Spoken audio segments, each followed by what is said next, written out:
got me talking. Yeah, I tuned into it because Big Baby's on it. Even though he's not a complete, bring her back, bring her back, bring her back, bring her back. It's Charlotte Daly of Mel Sport Boxing. I'm joined by Jarrell Miller. You just said Eddie Hearn's name. Mm-hmm. Now that's been obviously a topic of conversation. The press conference in London was pretty heated. We then heard afterwards about your kind of altercation, your spat with him. Mm.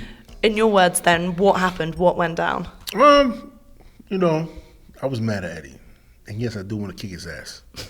But, it's kind of like me in some occasions where it's like, yeah, I want to tell Big Baby yo, when you finally meet the person, he's a nice guy. Like I said, Eddie has emotional, feelings from the past, and I get it. That's how he expressed it and saying some things in the interview. But when we come face to face, it's not like that. And he can be sometimes, and a hypocrite and a backtrack information. But, deep down, me and him definitely have a liking to each other. And, I still got love for Eddie. It's weird way of saying that. But I was telling Coogan, too, at the same time, like, it's like, even though he's not a complete because, he pays on time and he pays very well. So he can't be that bad of a guy, right? So compared to, people that I'm dealing with in my co-promotional agreement, they're pieces of Eddie's one of the decent guys. Come to the business part of it. So, we had some words, and it is what it is, man. Bygones be bygones, we move past it. Do you think he should have stuck by you more with your situation, like he has been kind of sticking by Conor Benn in this situation? And what can I say is, yeah, most definitely. He said, I didn't believe you. I'm like, listen, bro, I sent you all the facts. It's for you to be a promoter and look at these things and say, you know what, let's get to the bottom of it. But at the same time, as I look at it like this, right, I wasn't his main fighter. I was with Sleater Promotion, and still is at this point. And I guess my side should have put more effort into it at that point. And he kind of just washed his hands of the situation. And like I said, if I look through it from an ignorant side of me, it's like, yeah, I want to punch him in the face. He said stuff about me. But as you look at it from a different point of view as a man, you're like, you know what? That's how he expressed himself because he was mad, right? And now we talk about it. I'm like, you hurt my face, you some hurtful shit. You know what I mean? And then usually how I grow up, when you see some shit that's bad about me, I'm going to swing a punch in your mouth. But now we can talk about like men and say, listen, you know what? This is how I felt. This is how you felt. Okay, how do we move forward? You know what I mean? And I feel like that's where we're at right now between me and him. It's like, listen, handle your business. Come this Saturday, and it's gonna be plenty of opportunities. I've been offered plenty of fights in the past before, multi-fight deals before, and I said no. I just don't want to sell my soul for that, or I don't want to be locked into that because I don't believe in that product. But believe it or not, besides Frank Warren or the Golden Boys or Al Heyman, Eddie does have a good product, and he is good at what he does. So I got to take my hat off to him, even though he's a sometimes. But it's what it is. Now, before we talk about the fight coming up this weekend, and last question on this topic, does it frustrate you now when you're seeing these other people having these adverse findings and nothing's kind of happening, or it's stalling for so long that they're still getting to fight through other bodies? Yeah, most definitely. Now that I've learned to see things for what it is now, certain things I'm not going to talk about, I'm not going to say. I'm going to handle my business, and if you come attack me, I'm going to attack you a certain kind of way. Because unfortunately, that I've realized some people, they can talk a lot of smack, and they're afraid to get punched in the face physically. But they'll send you a lawsuit in 5 seconds. Like, you talking this craziness. Where I come from, you talking really crazy to me. But when I get to your face now, it's none of that energy, So you got to learn, 50 said it. The biggest gangsters ain't the ones that sell drugs on the blocks. It's the one that put the suits on. And I had to learn that the hard way. And in terms of your time out of the ring then, what did you kind of spend doing? Like, were you still trying to train and stay in shape? Like, No, I actually signed up for Martha Stewart's Vineyards, pottery class. And I learned how to do pottery. I learned how to plant flowers.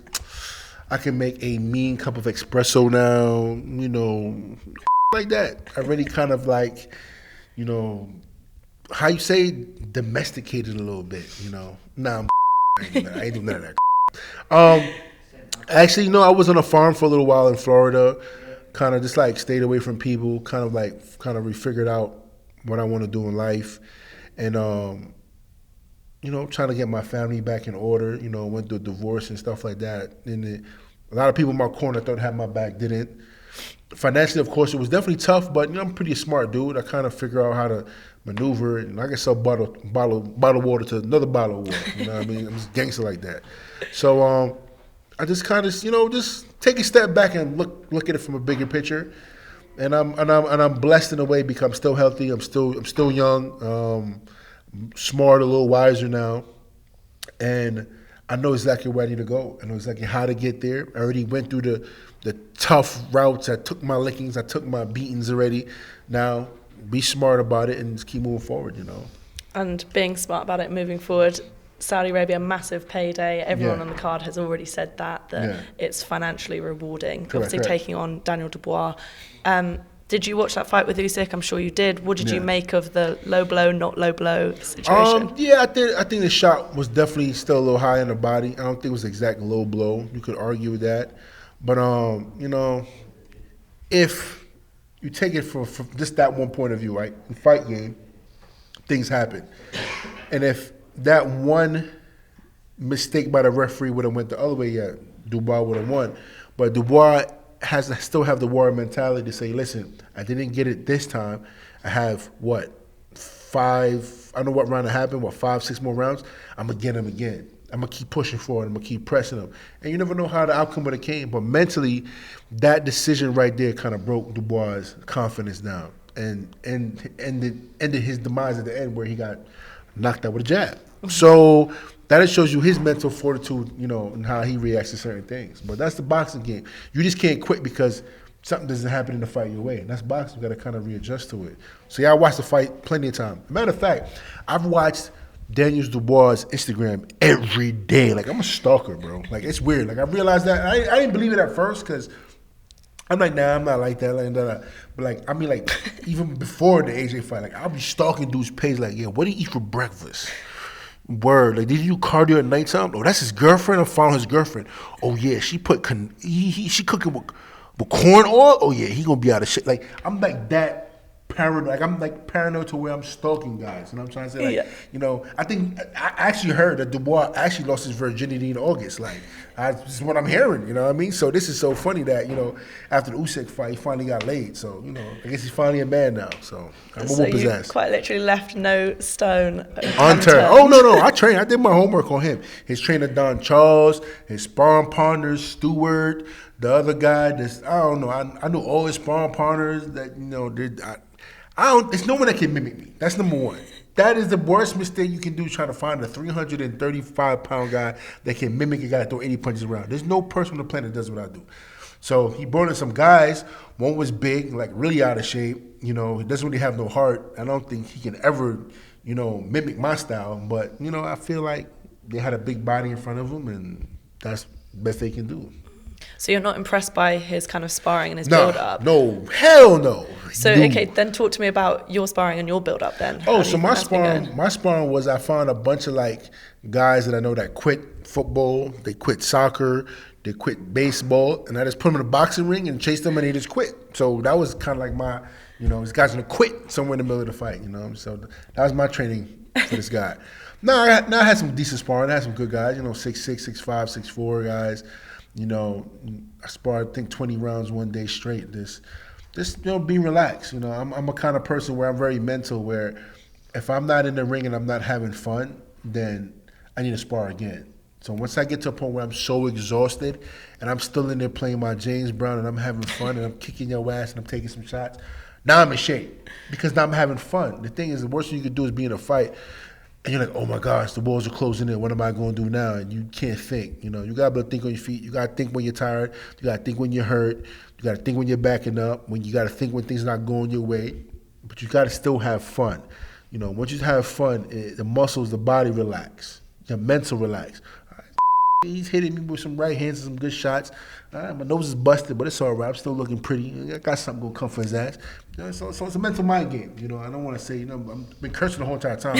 But you got to mentally yourself. You got to mentally yourself. And I learned that a long time from, older fighters in the gym and martial artists, growing up, that it's all in your head. It's really all in your head. And once you conquer your mindset, then the physical will attach to it. So do you think that that's why you now have the advantage going into this fight, is because you think that Daniel Dubois quit against Usyk, and you're not a I quitter. mean, listen, did you watch the fight? Yeah. You thought he quit? I don't think he quit, but I think he was like very disheartened after the low blow situation, as you would be, of course, right? But you've got to go again, like you said, that you've got to maximise and make the most of the rounds that you have left. Correct. So that choice, she just said it. You quit. Which is exactly what she just said. Yeah, if you're disheartened and you didn't get the knockout decision you wanted, you couldn't hit me again, and didn't get the body shot, you quit. So yes, I totally agree with you. Now he's not going to talk to me either. No. What you do is you interview him first. Interview him next. Release his interview, then release mine after. That's how you gotta do it. So mine forgot. So Well, another storyline that's obviously grabbed headlines is you and AJ obviously had a lot to say to each other on stage. Do you think he's so bitter about you and the situation because the fact that then he went and fought Andy Ruiz and lost, and that was his first loss? Do you think that's why he holds it against you? Most definitely he's still bitter about that. But it's so funny that you lose to somebody that doesn't hit as hard as me, right? Not as big as I am, not as mean as I am, right? Short notice, and he smoked you. You thought I was what do you think I was gonna do to him? So I'm trying to say. So you and I have a better chin than Andy, I believe. You know, so if that guy did that to you, imagine what I was gonna do to you in my home city. And the thing about it too is mentally, it makes you look at AJ, even from that day on, he's never came back to America, had no attempt to coming back to America. So that just shows me you have no confidence, your team doesn't have no confidence, the American market is not really your thing, and nobody gives a about AJ in America. And even if English fans are kind of fed up with him, you know, I'm getting DMs all the time, kick his ass, I'm from England, I can't stand this posh I hear it all the time. I'm like, as soon as he want to jump in that ring, I'll get him, you know, so it is what it is at the end of the day, but I don't see how you getting your ass whooped by another man, you won't be mad at me. You should have showed up regardless of who the man was in front of you. But I feel like Eddie was more mad than anything because, you know, Eddie had dibs on, man, I had a contract with Eddie too, so if I would have won, Eddie still would have had more money in the pocket with me. So I understand why Eddie's mad because he had both of us locked in, so no matter who wins or loses, he had both of us tied in. He had nothing with Andy. So Andy whooped his ass and took the butts and, you know, it's going to, it's what it is. It is what it is. It's business, but nah, Eddie gonna eat rotten fish and chips. Not Eddie, I mean AJ. Yeah, Eddie too, matter of fact. Both of them eat rotten fish and chips. Mostly AJ though. Both of them. Okay, so how does that fight then play out in your mind, you and AJ? How do you see that going? Oh, I knock him out. Knock him down. Knock him out. No doubt about it, I knock AJ out because, like I said before, if you watch the way I fight, I have fun. You know, I'm always having fun. I don't get frustrated. I'm not in there crying.